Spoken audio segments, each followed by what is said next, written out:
Hi guys and welcome back to the channel. Today I've got the tank review for the brand new Western Alliance Era 2 Premium Light Tank, the M3A1 Bradley.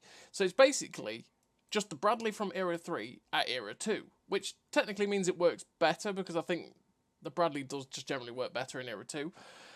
On the whole, I am not wholly impressed by the tank. I haven't really enjoyed it all that much. Is it a bad tank? No. Is it a great tank? No. It's just alright. And it sort of works okay in Era 2, but there's a lot of things that annoy me, and to be honest, for your gold, there's probably a lot better light tanks out there that you can buy at Era 2, like the AMX-13 SS11, which is a fantastic light tank, because it does a lot of the light tank stuff better. The only thing realistically for me that this thing has over something like the SS11 or the Arctic Hiss or something like that is the amount of ATGMs it has.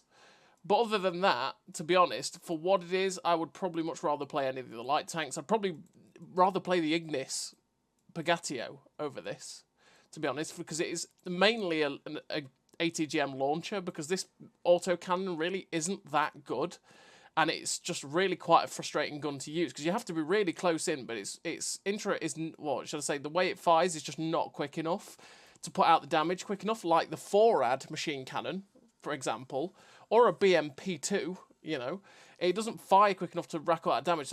And because of the penetration at only 150, it means that a lot of people basically turn around and shoot you before you get a chance to put enough damage into them, which means they always outdo you.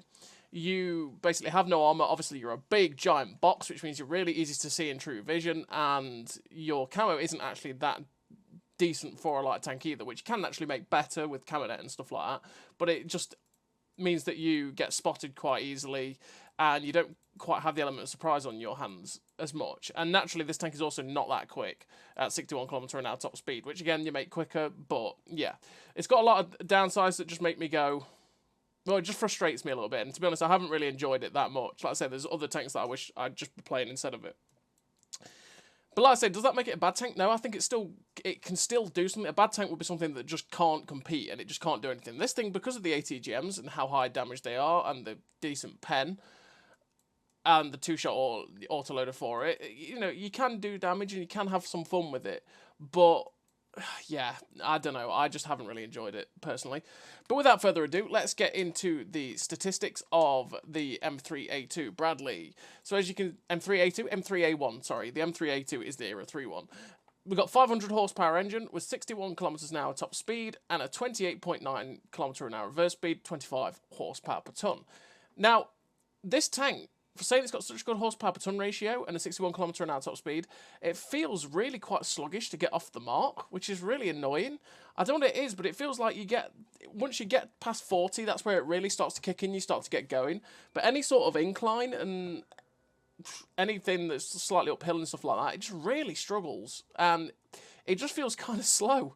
Which is kind of annoying. It's kind of annoying. It's one of those things, it's a light tank that doesn't feel that quick, and there's a lot of tanks, especially in this era as well, that go just as quick as you, or even faster if they set up as well, which means that there's a lot of things that just outpace you too. And as well as that, the light tanks rip you to shreds. The 4AD is another one that rips you to shreds, because you're a big box, you've got like 30mm of armour or whatever, I don't know what the actual effectiveness is, but you've basically got no armour, which means autocannons shred you, ATGMs shred you, you've not got the mobility to get out of the way of them half the time, and that means that light tanks completely trash you, and anything that has an autocannon like the 4AD will absolutely smash you as well as using the main cannon. Which, yeah, the mobility on this tank is a little bit disappointing for me, personally, as a light tank in the era. But again, you can make that better with a traction system, powertrain, fuel, whatever you want to do. Hit points 2,300, which is a decent slab. I don't think that's that high for Era 2. You got 40... Actually, we're going to check that out, actually. With the HP, 2,300, 2,300... 2,400, no, 2,100, okay, it's about on par. It is about on par with the other Era 2 premium light tanks, fair enough, whatever. It's got 48 degrees a second on the hull rotation, which is decent, but again, when you run the traction system, you can get that much faster, which is nice. Soft terrain resistance is 1.3, 0.55 on medium, and 0.5 on firm. Fantastic terrain resistances. These aren't what hold you back whatsoever with the top speed, so it just feels a little bit sluggish off the mark for me. I don't know what it is. You've got 304 meters of steel concealment, that is with camo, but you can put camo on for like 9,000 silver or whatever. You got 304 meters of steel concealment, which you can again knock down to about 204, I think it is, with a camo net and concealment crew. But I don't run the camo net because other things about the tank annoy me more. You got 520 meters view range, which if you run optics or vents, you can get up to like near 600, which is great, and you'll be able to do light tank, spotty tank things.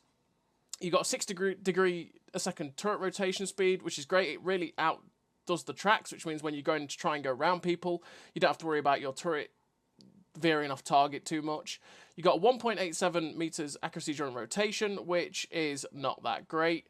And again, you can knock that down with run and gun or vert stabs and stuff like that. But again, I wouldn't really run the vert stabs because there's other things you want to make better, and realistically, this only really affects the main auto cannon, which is terrible anyway. So yeah, you got 59 degrees of elevation, by the way. It really can aim up into the sky, and 9 degrees of gun depression, which is fine. You'll be able to use that on the ridgeline if you want, but again, you're probably not going to with the Bradley.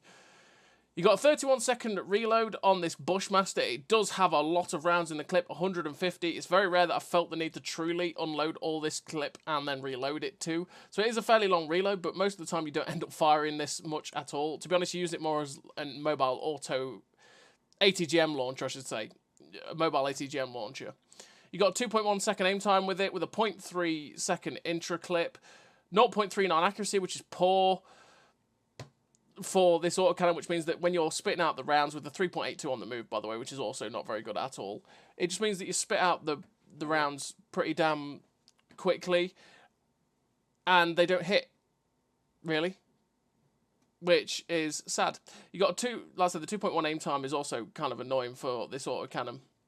You've got 3.5k DPM apparently with this autocannon, but again, realistically, with 150 pen and 30 damage, yeah, with 150 pen, you're really not going to pen too much in Era 2 at all frontally.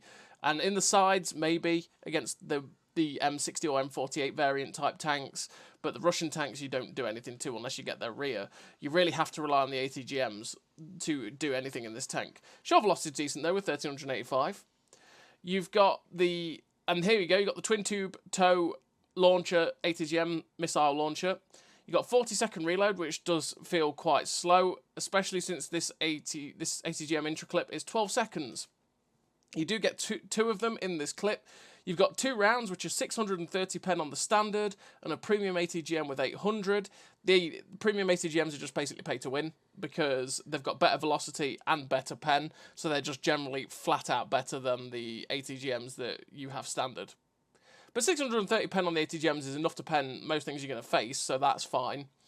And like I say, with the velocity, there's not much too much difference. So yeah, you can still use these standard shells are fine anyway. You can use these and you'll quite happily pen things and do 1,100 damage to them. But yeah, annoyingly with the premium ATGMs, like they keep doing, are just flat out pay to win better, which is yeah kind of sad. I kind of wish this ATGM intra clip was a little bit quicker, if I'm honest.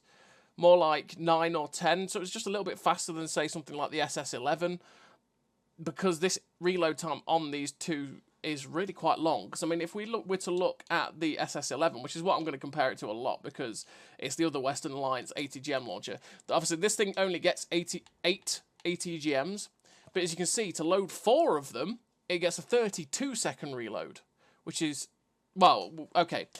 I've just realised that's got a crew and pimped out stats. So it's got a 32-second reload. So let's actually go into putting the equipment on and putting all the stuffs on. So we run smoke to make the camo better. We run the rammer to make the reload of the ATGMs and stuff better. We run vents, and we run the traction system. Now, I run vents because I want to make my reload as good as humanly possible, because it's just this is just basically maxing out the DPM if I can. Because, yeah, I use it as a mobile ATGM launcher. And the reload for the ATGMs is quite long. So when I fired those two, I feel like I've got a long wait before I get the ATGMs back in. So I'm doing everything I humanly can to make sure that the ATGMs can fire quite quickly.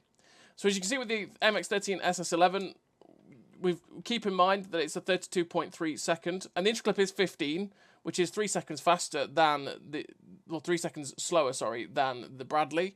But you do get 4 of these to have a go at people with the same well, more actual damage, to be fair, and the same pen. So it's just something to bear in mind. But then the crew are, and the other thing for the SS11, by the way, is that it's just a better platform, I personally think myself. So in terms of crew, I did put it in there. So we run Born Leader, Rapid Reload, Sixth Sense, Situational Awareness, Steady Aim, Marked Target, Clutch Braking, Muffled Shot, and Camouflage Expertise. I run Steady Aim just to try and help the gun be a little bit more accurate when I'm firing the autocannon, if I want to use it. Just give it a little bit of help, but there's lots of other things you could do instead of it, to be honest, and just focus on the ATGMs as opposed to the autocannon and trying to make that better. Situational Awareness, because I'm a light tank, and I want to make my light tank better in terms of spotting. I want to try and spot out way out spot people so that I can hopefully get some kind of assistance every now and then run in with the ATGMs. Camouflage and Muffled Shot. Camouflage Expertise to make sure that my camo is as good as it can be.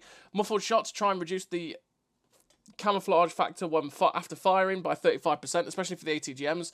So it gives me a bigger range to fire the ATGMs from and try not to get spotted with him. Marked Target, which is something that I'd only really take in Cold War. 3-second increase the duration of targeted enemies. Detection time. So because Cold War is the way it is with its vision system, I think they only stay spotted for like 5 seconds as opposed to the 10 in World War II from once you've lost line of sight with them. So as a light tank, I want to try and keep them lit up a little bit longer. So I run Marked Target so that there's an extra 3-second increase to how long they stay spotted on the screens of my allies. And therefore, hopefully, I will get more assistance damage. Again, I'm trying to do my light tankly duty. And Clutch Braking, just because, again, the track traverse was a little bit slow, and I wanted to try and do everything I could to make it so that this tank was just a little bit more mobile. So that's why I run these, and obviously Rapid Aim, and, well, these three I'd always take, because you always want to know when you're spotted. I mean, you could say, oh, you're a light tank, you should always act like you're spotted, but it's nice to know when you fire an ATGM, whether you get spotted or not, because there's a lot of times where you don't get spotted when you fire an ATGM, and that means you don't really have to move, unless someone obviously sees you physically. But as soon as you get spotted firing that ATGM, you're very vulnerable, and it's very nice to know that, oh, I am lit, which means everybody knows exactly where I am, and I have to go. And then these two, because these just make the DPM and everything about the tank better in general. And yeah, like I say, with these, traction system, because I want to make the tank faster. Vents to basically help with maximising the reload on the ATGMs, and same as the rammer. Pretty much. So let's have a quick look at the pimped out stats of the Bradley. And as you can see, we've now got up to a 57 degrees a second hull rotation speed. So we're up nearly 10 degrees a second, which is lovely. 67.3 top speed with a 31 km/h reverse speed. We've got 63.87 degrees a second on turret rotation, which means it's still quicker than the hull, which is fine. 248 meters of still concealment without the camo net, which is great. And it's still, again, it's not as good as a lot of the other light tanks, and to be honest, a lot of the other light tanks can drop other pieces of equipment to run the camo net, whereas this thing, I feel like you really, I mean, you could drop the vents quite easily and run a camo net instead, but I just wanted to make the ATGMs just fire that 1 second quicker, because I just want I want to bleed every single little second out of those ATGM reloads, because it is just a mobile or ATGM launcher. But you can make that better with vents, with camo net, and I'll put them on them in a second just to have a quick look at it. So as you can see, your accuracy during rotation is 1.47, 3.49 accuracy during movement, so it's gone down a little bit. Your accuracy during 100 meters is 0.32 now instead of 0.39. Your reload time on the autocannon is 23 seconds, which is definitely a lot better. The aim time is down at 1.97, and your reload time on the ATGMs is now 29.93 instead of 40, which is actually 2 seconds really, 2 seconds faster than the 13 SS11, which has 4. So for loading 2 ATGMs, you only reload it 2 seconds faster than the tank that has 4, which is a bit weird. Like I say, this should be quicker for me, to be honest, for it to be truly lethal, or to be able to actually truly have a good time. And keep the interclip the same if you're going to make that better, you know, or just make the interclip of the ATGMs faster because you've only got 2, you know, that sort of thing. Just something to make it so it fires a little bit quicker, because the autocannon is basically useless, and you really have to rely on this ATGM launcher, and so it'd be nice just to make it just a little bit nicer. And to be honest, again, my annoyance is that the premium round is basically pay to win, just flat out better. It would be nicer if this was a faster shell velocity. as opposed to that. But hey-ho, that's just a small thing. As you can see, you've got a silver bonus of 150%, so pretty standard. It does make pretty decent credits, but again, there's probably better out there for making credits. And on the whole, yeah, the Bradley, it's a tank that I haven't enjoyed all that much. Like I say, it is a tank that can do something, so it can competitively compete at times, but there's a lot of tanks that just outdo it by a long stretch. And like I say, is it a bad tank? No. Is it worth the money? I don't really think so. And yeah, it's that paradox of being like, is it a bad tank? No. Is it a good tank? Not really. It's just sort of there. It's there. It does its thing. It launches ATGMs. It does a fair bit of damage. But generally, it's a big box that's fairly easy to spot. And as soon as someone focuses you down, they can keep up with you easily and just absolutely machine gun you. But you do have 2 ATGMs that hit hard, so that is definitely a nice factor. So as always, everyone, I'm going to send you over to the replays where you can decide for yourself. You can watch the gameplay, see how it handles, see generally how it goes. And actually, before I go, I did say I'd have a quick look at the camouflage net. So yeah, put the camouflage net on. Look, you get down to 202 meters of still concealment. Did nearly forget there, but there you go. That's what happens with the camo net. But yeah, so as always, everybody, I'm going to send you over to the replays. Enjoy them. So here we are with the Bradley in the replays. Got 4 of them for your faces. This first replay actually has the camo net instead of vents. I mean, the difference with vents over the camo net, obviously, naturally, you go from like 240 meters of still concealment without the camo net to 204, as you've seen in the garage. And with vents, it actually knocks off nearly a whole second off the ATGM reload. So it's one of those things. You can go with it, stay unspotted a little bit easier in positions like this with the camo net, and you know, and you might not get spotted like you just saw with firing that ATGM there. Or you could just make it so that the actual reload of this clip for the ATGMs is a second quicker, and it may not seem like a lot, but to be honest, when it's trying to keep you in the battle and trying to keep it so that you can engage targets, a second quicker is a little bit nicer in terms of those ATGMs. I mean, if the actual autocannon was better, I probably would say that it's definitely a camo net. But you know, it's just one of those things. This autocannon isn't really that good. It doesn't rack up damage that quick, like a 4-ad autocannon, for example. But it does get you some. But the ATGMs are the main weapon. They are the weapon that you have to use, really, to get the most out of this tank. Because, as you saw with going in on that M60 there, you basically do barely anything to them with the autocannon, and they'll get the chance to do, like, 800 damage to you in the space. You probably do, like, 200, right? Which, yeah, means this cannon is just not that effective. It's basically just a surprise and a ability to finish someone off on low health. As you're seeing with this M3A1 here, we've just ATGM'd him. He's starting to get ganged up on by my people. We get up to his rear where we can pen him, and we managed to actually get the finish on him there with the autocannon. That's really all the autocannon is good for. If you're trying to do it to where you can go in and take a load of someone's hit points, like you could in a 4-ad, for example, it's just not going to work. Or a BMP even, because the BMP autocannon is definitely better than this thing. Even though it does less damage. If you were to fire the premium rounds on that ATGM, not ATGM, on that autocannon, you basically are better than the Bradleys, for the most part. So yeah, this autocannon just feels disappointing. The ATGMs are pretty nice though, and they do hit pretty damn hard when they go in. Like I say, 630 or 660 pen is pretty damn good. And yeah, these are the main weapon that you want to make sure that you're using against people.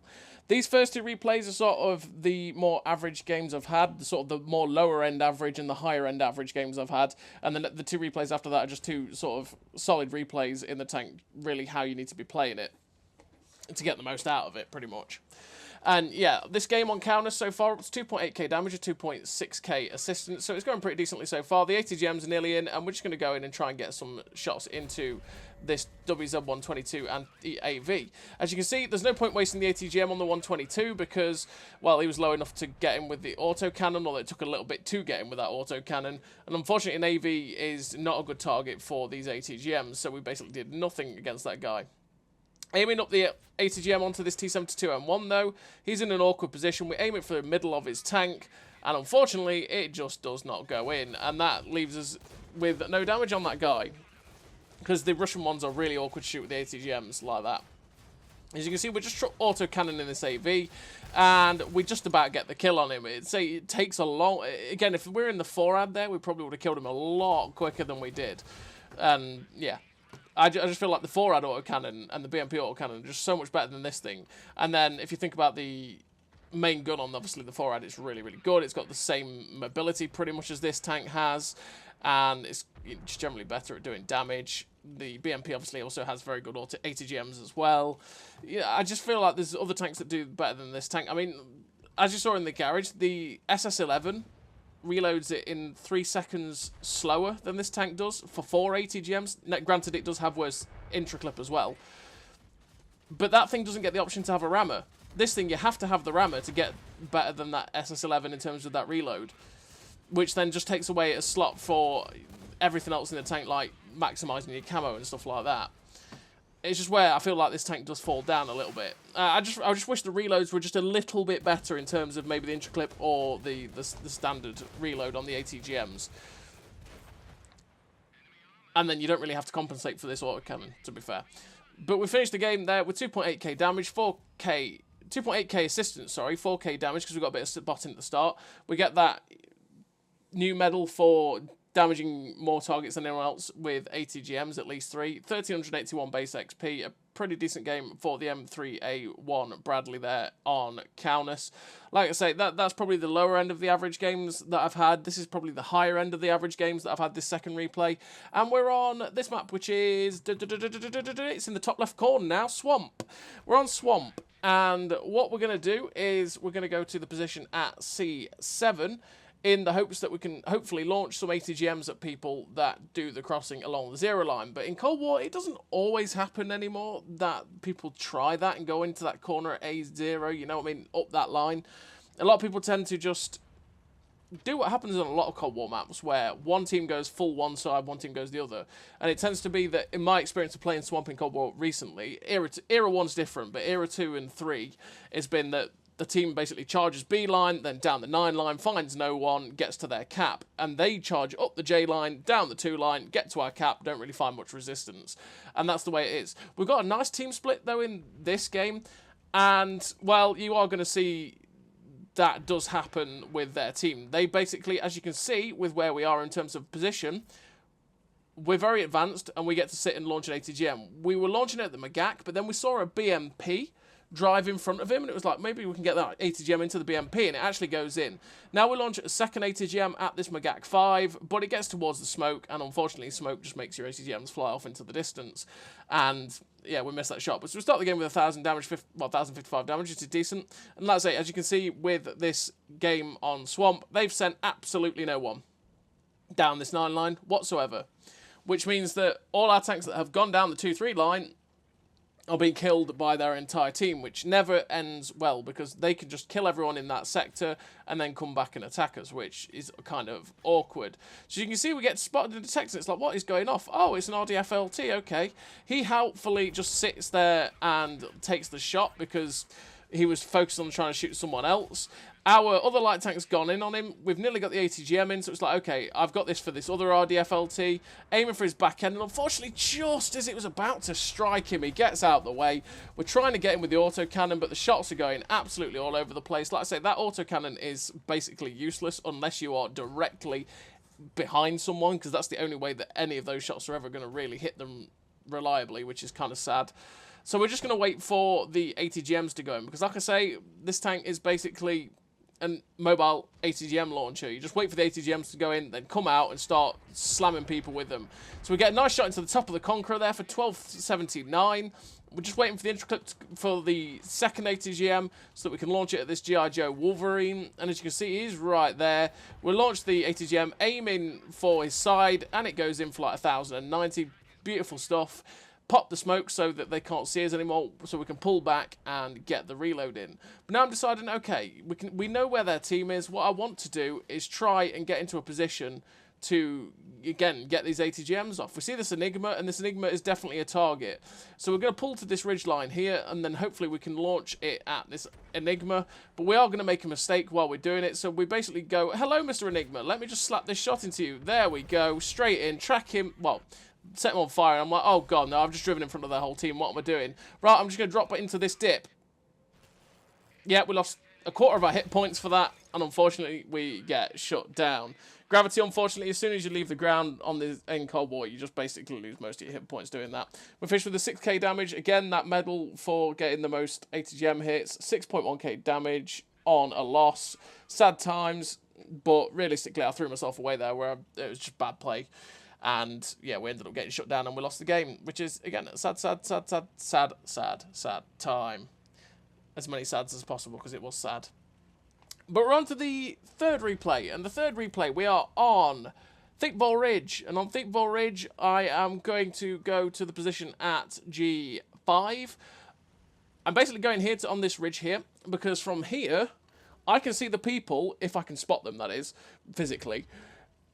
I will be able to spot the people that camp at B3. And if I spot them, a lot of the time, they don't anticipate ATGMs flying their way. So what we're going to do is try and see if we can physically see anyone that does go and sit up there.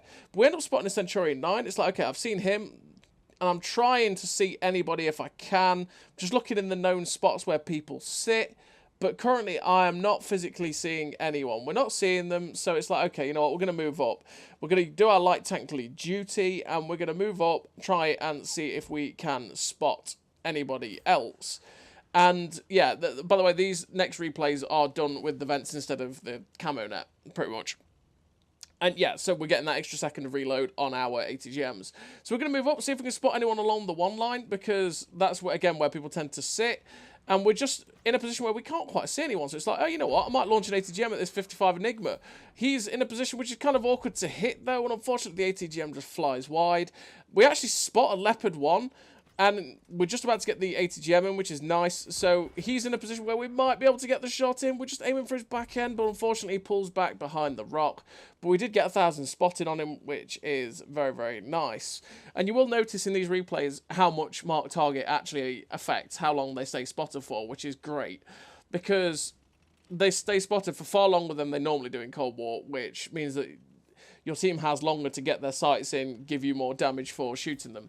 Because I believe it's 5 seconds in Cold War for how long they normally stay spotted. So if you keep them up for 8 seconds, it's just a good time.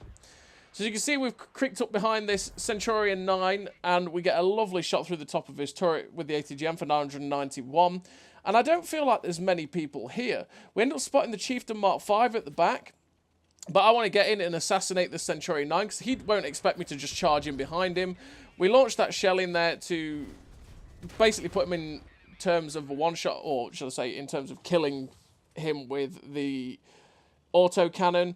And then there's these tanks directly in front of us. Now, I don't want to go head-on into these guys, because I'm just going to be an easy pen for them. Also, they're fairly awkward for me, because I can't really autocannon them, and my ATGMs, they'll do some stuff to him, but like they're Magax, sometimes it doesn't work.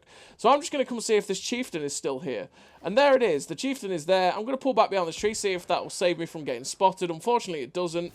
I realise I'm going to take a hit, but then, oh, pop goes the weasel. Goodbye, Mr. Amarak on that Chieftain. Oh, no, that's dirty. That's nice. We'll get rid of the Chieftain there. We've got another ATGM ready to put into the back of one of these unsuspecting medium tanks. There we go. Leopard 1A1, who is presenting for us to insert ATGM. Thank you very much, sir. Damage his engine, and now we're just going to unload our autocannon into him while he's not facing us. And he's like, oh, God, I've got something shooting at me. As soon as he starts turning to look at us, no, I'm not doing that. But then someone starts capping, and it's like, okay, you know what? I need to go back and try and stop the cap, because we have a lot of our team towards their cap, not many towards our cap. Now, again, it's one of those things that, because of the way Thiepval is, if someone spots our cap, if we don't decide to cap their base, they can sit on the hill at B2, B3 and actually shoot our cap. So if I'm spotting them, they should be able to reset our own cap because of the elevation of their base. It's just one of those bad points, really, for Thiepval and True Vision, because it doesn't quite work in that regard, in the fact that they get such a prevalent spot to shoot and defend our own base. Or even they get to shoot our base, if you know what I mean. So if we decided not to cap right now, and we spot this cap, our team, who are capping now, can quite easily shoot our base. But if they were or should I say, as we're capping their base at A1, they from our base cannot decap their own base. You know, which is kind of an imbalance, realistically, for the map with True Vision. As you can see, there's rounds flying in to decap the base from their base. That's what they can do. Which, yeah, again, is just a kind of a bit of an imbalance. So, we're going in to try and basically reset the cap. We tried to ATGM the Sheridan, didn't quite work. We start auto-cannoning him, though, waiting for that ATGM to go in so that we can slap it into this guy and shut him down. Unfortunately, it only tracks him, though, but we're actually going to win by cap at this point in time. So I'm like, you know what? I don't have to truly focus on the cap. We're just going to destroy the Sheridan. As you can see, we've still got tons of shells left in this clip. We're going to get in and just try and even do track damage just to reset these guys in the cap. Try and get a defender medal, whatever. But we end up capping the base, and we finish with a really nice total for the Bradley in a game where we just about saved it by spotting it and stuff like that, and ATGMing our way through. We finished the game with 4 kills, 7.6k damage, 3.7k assistance, the Fire and Forget medal, high caliber, that's what it's called, the Fire and Forget medal, which is the one for doing more ATGM kills or damage than everyone else on the team. And like I say, 1414 base XP, 7,600, 3,700, about 11k combined. Really nice game for the M3A1 Bradley. And we're on to the fourth and final replay, and we're on Westfield. And on Westfield, what I'm going to do is I'm going to go to the ridges at C2, so that hopefully I can ATGM people that cross the B line, and from there I can push up to somewhere like A3, where I can start ATGMing the people that go to the 0 line from their spawn.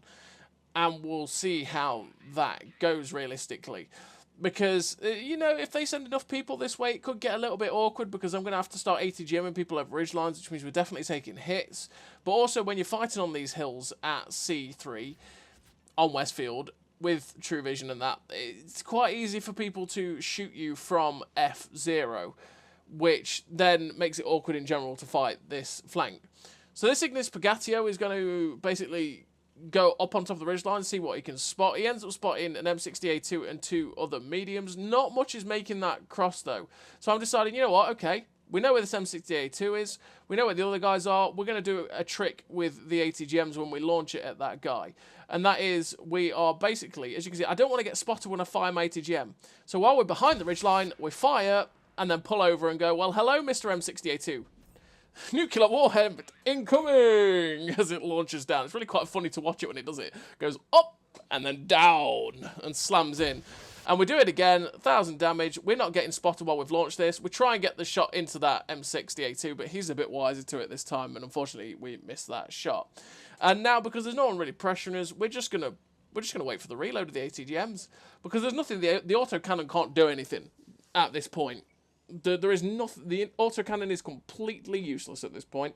If we had a normal gun on any of the tanks, even like the SS11, even though that gun is really not that good, we could still be doing like 100-something damage here and there, but it's not going to happen with this tank.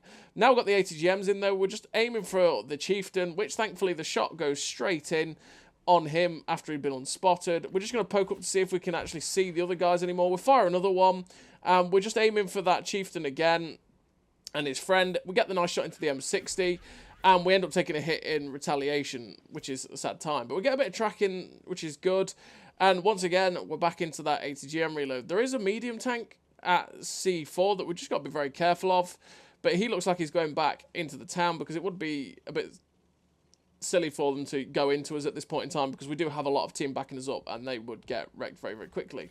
So we poke up, fire ATGM at the Chieftain. We notice that medium tank is coming for us, but I decide, you know what, the ATGM's on the way to the Chieftain. I'm just going to make sure it goes in. And thankfully it does. But unfortunately, it's a 4-ad that's coming after us, which I should have really paid attention to, because he ends up just nuking all of our hit points. But thankfully, because of the smoke that we popped, we managed to pull back into the smoke, which meant that he couldn't auto-aim on us anymore, and he ended up missing most of the rest of his shots, which could have killed us. I decided there that I was going to ignore the medium tank, because I didn't realise what it was. If it was like an M60, he would have shot me once for 400, and I would have been okay. But because it was a 4-ad, he absolutely nuked our hit points, and we got very lucky to even survive that. Now we've got the M103A2 over the side, so we just launched the ATGM into him and put him down to a one-shot. We're up to 5.4k damage, 1,400 assistance. Like I say, we're very, very lucky to be alive. We've got one ATGM left, and I'm just got to be very, very careful now because I am a one-shot for everything, which is kind of awkward. The BMP over there is spotted, so I launched the ATGM before I poked the ridgeline, so I didn't get spotted. But unfortunately, it ends up just hitting the building. As you can see, the autocannon at range, we were trying our best to keep firing the shells, but we're just giving our possession away there for the chieftain, who probably would have been able to shoot us. So even though we did like, what, we did 90 damage for all that shooting. Yeah, hopeless times. But we're waiting for the ATGM to come in again so that we can launch it once again at the enemy team. The chieftain over there is spotted. He's staying out in the open though, which is nice. We launched that ATGM. He's lovingly staying still, which are beautiful times. Set him on fire as well, which gives us a nice chunk of damage for that guy. He's burning all the way too. It's beautiful things. Now we've got the second ATGM in. We're going to launch it at this forad. Aiming straight for his centre, slam it again for another 1,000 damage. Beautiful thing. It's always lovely when the enemy team just sits there and goes, give me the ATGM, love. Do it. I just want the ATGM in my life. And they take all the damage and you go, thank you. It's always a good time. So once again, we're in the position where there's 2 tanks left. There's the light tank over there, the BMP. There's this Conqueror who looks like he might die. We've got the ATGMs in. And while we've got on the move, I was thinking this smoke might dissipate quicker, and so I was going to fire while the smoke was still in. Unfortunately, it doesn't dissipate, so we can't quite get the shot at the BMP there. It may as well fire while we're going, see if we can get this shot in, but unfortunately he just gets shut down before the ATGM lands. But we do finish the game with a pretty damn nice total again with the Bradley. We finished with the victory. 8,300 damage, 1,400 assistance. The Confederate, again, the Fire and Forget medal, high caliber, the 3rd class, and 1,294 base XP. A really nice game again for the M3A1. It's best just to play it as an ATGM assassin. Try and get those ATGMs in. Try not to go all in on people, and you'll probably do better with it that way than just going in all in. Because if people go in all in on you, it's not going to end too well. So as always, everybody, thank you very much for watching. I'll see you next time.